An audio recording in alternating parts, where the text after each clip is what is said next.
The murder of 22-year-old Betty Shanks is known as the crime that stole Brisbane's innocence. 70 years on, the case remains unsolved. At the time, police identified the man in the brown suit as their primary suspect.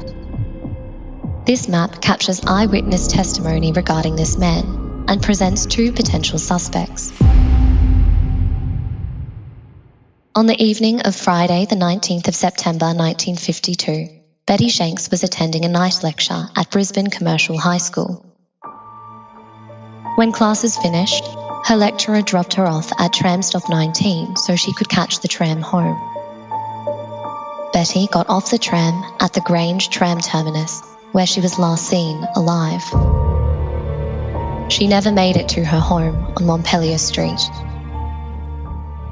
While several neighbours reported hearing Betty's screams, no one chose to investigate. The following morning, Betty's body, brutally beaten, was found in the backyard of a home on Carberry Street. What we know is that Betty, along with a handful of other commuters, arrived at the terminus at exactly 9:32 p.m. While all other passengers dispersed, there are 6 to 8 minutes where Betty's movements cannot be accounted for. Several witnesses reported seeing a man in a brown suit loitering around the terminus for approximately an hour before Betty's tram arrived. He was pacing up and down the platform restlessly, even peering into a car, as if looking for someone. One witness, Clarence Hovelroud, remembered speaking to him. At the time, Detective Senior Sergeant Norm Bauer theorised of 2 possible scenarios regarding Betty's attack. Either Betty was met at or followed from the Grange tram terminus, or someone was lying in wait for her under the cover of the Bohinia trees on Thomas Street. Upon revisiting the case, 2 men have emerged as potential suspects, fitting the profiles painted by Detective Bauer. The first suspect is Eric. Eric and his family lived in Bowen Hills. Allegedly, Eric knew Betty as she had hired him to do some carpentry work on her parents' house. Eric's daughter claims that on the night of the murder, her father drove her and her brother to Wilston State School, parking their car alongside the sports field on Inglis Street under a large tree. She remembers sitting in the car for a very long time, waiting for her father to return.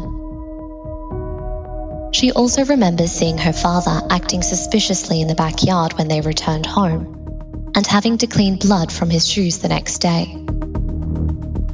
It is hypothesized that Eric parked a block from Betty's street, crossed the school oval, and walked up to wait for Betty's tram at the terminus, later making his way down Thomas Street and settling in the shadows of the Bohinia trees.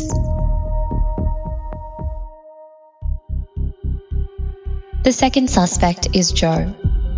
On Friday nights, Joe would tell his family he was going fishing, but would instead go drinking at the Kedron Park Hotel.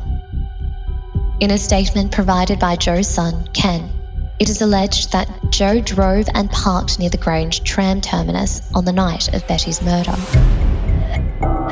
Ken believes his father had intended to intercept his mother on her way to the home of a man whom he believed she was having an affair with. Ken asserts, in what he suspects was an intoxicated state, Joe spotted Betty, who had an incredible likeness to his wife, then followed her down Thomas Street and attacked her in a jealous rage. It is Ken's belief that Betty's death was a tragic case of mistaken identity. It was suggested that after attacking the woman he thought to be his wife, Joe fled the scene to nearby Bancroft Park, where he tried unsuccessfully to wash off all the evidence of Betty's violent death. This is before allegedly making his way to the taxi rank. A witness at the time, a taxi driver, reported picking up a man covered in blood at a taxi rank on Ashgrove Avenue. The driver was reportedly wary of the passenger, not only for his bloody appearance, but for the roundabout path he directed him to drive. In the end, the driver was instructed to drop the passenger at the Red Hill post office after snaking through the surrounding streets of Ashgrove, Newmarket, and Red Hill. Eric and Joe's involvement in the death of Betty Shanks is pure speculation, and offer two of a countless pool of theories that have been presented over the decades. So, while the identity of the man in the brown suit remains a mystery, understanding the possible paths of victim and predator may be the key to unlocking this 70-year mystery. Needless to say, amateur historians, cold case investigators, and armchair experts alike will continue to be drawn in by Betty and her story until justice is served.